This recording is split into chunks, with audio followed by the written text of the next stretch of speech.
Hi, I am doctor Anu Jose, Ayurveda gynaecologist. നമുക്കറിയാം ആയുർവേദം എന്ന് പറയുന്നത് ഒരു പുരാതനമായ ശാസ്ത്രശാഖയാണ്.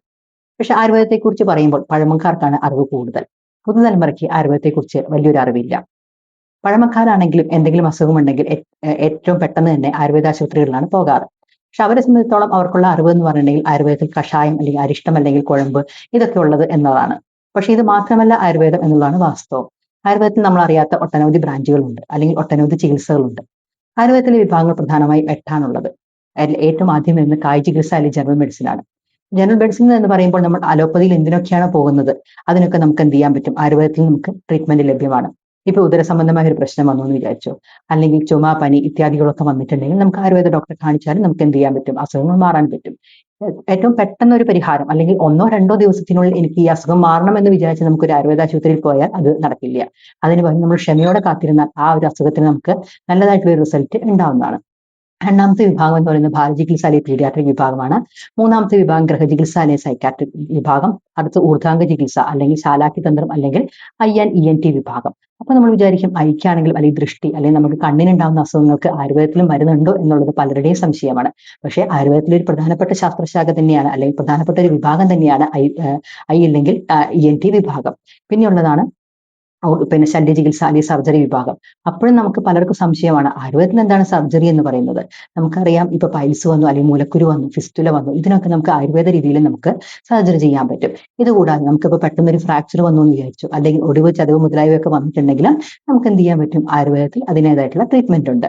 പിന്നെ വരുന്നതാണ് നമുക്ക് ഈ പറഞ്ഞ പോലെ വാർദ്ധക്യ സഹജമായ അസുഖങ്ങൾക്ക് നമുക്ക് ഇതിൽ മരുന്ന് തരാൻ പറ്റും. അതുപോലെയാണ് രസായനം അല്ലെങ്കിൽ വാചീകരണ ചികിത്സ എന്ന് പറയുന്ന ഒരു വിഭാഗം കൂടി ആയുർവേദത്തിലുണ്ട്. ഇതിനൊപ്പം തന്നെ അതായത് നമ്മുടെ ബാലചികിത്സാ വിഭാഗത്തോട് ഒപ്പം തന്നെ ഏറ്റവും കൂടുതൽ പ്രാധാന്യം അർഹിക്കുന്ന വേറൊരു വിഭാഗമാണ് പ്രസൂതി അല്ലെങ്കിൽ സ്ത്രീരോഗ വിഭാഗം. ഒരു സ്ത്രീ ജനിക്കുന്ന മുതൽ മരിക്കുന്ന വരെയുള്ള എല്ലാ അവർക്ക് എന്തൊക്കെ ബുദ്ധിമുട്ടുകൾ ഉണ്ടാവുന്നോ അതിനൊക്കെ നമുക്ക് ആയുർവേദത്തിൽ ചികിത്സ ലഭ്യമാണ്. ഇപ്പോൾ ഈ ഒരു സ്ത്രീയെ സംബന്ധിച്ചിടത്തോളം പറയുകയാണെങ്കിൽ അവരുടെ ജീവിതത്തിൽ അവരുടെ ഓരോ ഏജിലും അവരുടെ ഹോർമോൺസ് ചേഞ്ച് ചെയ്തുകൊണ്ടിരിക്കുകയാണ്. ആ ഹോർമോൺസ് ചേഞ്ച് ചെയ്യുന്നതിനൊപ്പം തന്നെ അപ്പൊ അവർക്ക് ഒരുപാട് ശാരീരികവും മാനസികവുമായിട്ടുള്ള പ്രശ്നങ്ങൾ ഉണ്ടാവും. അപ്പോഴൊക്കെ നമ്മൾ എപ്പോഴും ഡിപ്പെൻഡ് ചെയ്യുന്നത് ഒരു അലോപ്പതി ചികിത്സയാണ്. പക്ഷേ ആയുർവേദത്തിൽ ഇതിനൊക്കെ നമുക്ക് ട്രീറ്റ്മെന്റ് ലഭ്യമാണ്. ഇപ്പൊ ഒരു സ്ത്രീയെ സംബന്ധിച്ചിടത്തോളം പറയുകയാണെങ്കിൽ അവര് ആർത്തവം ഉണ്ടാവുന്ന സമയം അല്ലെങ്കിൽ മെനാർക്കി ടൈം തൊട്ട് അവർക്ക് ഒരുപാട് ബുദ്ധിമുട്ടുകൾ ശരീരത്തിൽ ഉണ്ടാവാറുണ്ട്. ഇപ്പൊ ഒന്നെങ്കിൽ പീരീഡ്സിന്റെ ഈ പറയുന്ന പോലെ ഭയങ്കര അസഹനീയമായ വേദന ഉണ്ടാകാം, അല്ലെങ്കിൽ പീരീഡ്സിന്റെ ബ്ലീഡിങ് 5 6 ദിവസം ഉണ്ടാകാം, അല്ലെങ്കിൽ ഒരു മാസത്തിൽ തന്നെ രണ്ട് തവണ പീരീഡ്സ് ഉണ്ടാവാം. ഇങ്ങനെയുള്ള പ്രശ്നങ്ങൾ തോന്നുമ്പോൾ എല്ലാവർക്കും എന്താ പറയുക ഒരു ടെൻഷൻ ഉണ്ടാവുക എന്നല്ലാതെ, ചില സ്ത്രീകളാണെങ്കിൽ അത് ചിലപ്പോൾ മൈൻഡ് ചെയ്യാതിരിക്കാം, ചില സ്ത്രീകളാണെങ്കിൽ അലോപ്പതി മരുന്നുകൾ കഴിക്കാം. പക്ഷെ എന്നാലും ഒരു ശാശ്വതമായിട്ടുള്ള പരിഹാരം പലരിലും കാണാറില്ല. ഇങ്ങനെ വരുന്ന സമയത്ത് നമുക്ക് ക്ഷമയോടെ കാത്തിരിക്കാൻ നമ്മൾ തയ്യാറാണെങ്കിൽ ഇപ്പൊ ഒരു 3 മാസമോ അല്ലെങ്കിൽ 6 മാസമോ നമ്മൾ മരുന്ന് കഴിക്കാമെന്ന് വിചാരിച്ചോ.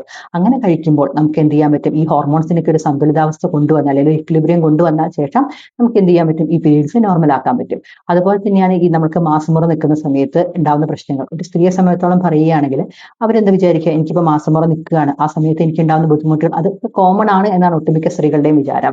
പക്ഷേ ചിലർക്കൊക്കെ എന്നിട്ട് സഹിക്കാൻ പറ്റാത്ത രീതിയിൽ ശരീരത്തിൽ ചൂടുണ്ടായിക്കൊണ്ടിരിക്കുക, അല്ലെങ്കിൽ നമ്മളിപ്പോ ഒരു ഫാൻ ഇട്ടിട്ട് നമ്മളിപ്പോ ഫുൾ സ്പീഡിൽ നമ്മളൊരു ഫാൻ ഇട്ടിരിക്കുക വെച്ചോ, അപ്പോഴും നമ്മൾ വേർത്ത് കുളിച്ചുകൊണ്ടിരിക്കുക, അല്ലെങ്കിൽ നമുക്ക് രാത്രി ഉറങ്ങാതിരിക്കാൻ പറ്റുക, അല്ലെങ്കിൽ പെട്ടെന്ന് നമുക്ക് മൂഡ് ചേഞ്ചസ് വരിക, നമ്മളിപ്പോ ഈ ഇരിക്കുന്ന സമയം കൊണ്ട് തന്നെ നമ്മൾ ചിലപ്പോൾ കരച്ചിൽ വരിക, അല്ലെങ്കിൽ ടെൻഷൻ വരിക, ദേഷ്യം വരിക. ഇതൊക്കെ കാണുമ്പോൾ എന്ത് ചെയ്യാൻ പറ്റും, ഇതിനൊക്കെ നമുക്ക് എന്തെങ്കിലും ട്രീറ്റ്മെന്റ് ഉണ്ടോ എന്ന് പലരും ചോദിക്കാറുണ്ട്. പക്ഷെ ഇതിനും നമുക്ക് ആയുർവേദത്തിൽ ട്രീറ്റ്മെന്റ് ഉണ്ട്. പക്ഷെ അത് ഒട്ടുമിക്ക ആൾക്കാർക്കും അറിയില്ല എന്നുള്ളതാണ് വാസ്തവം. ആയുർവേദം എന്ന് പറയുന്നത് ഈ പറഞ്ഞ പോലെ ഭയങ്കര വാസ്തായിട്ടുള്ള ഒരു കാര്യമാണ്. അതൊരു ഒടുവിലോ ചതവിലോ മാത്രം അല്ലെങ്കിൽ 2 3 കഷായത്തിലോ അരിഷ്ടത്തിലോ കുഴമ്പിലോ മാത്രം ഒതുങ്ങി നിൽക്കുന്നതല്ല.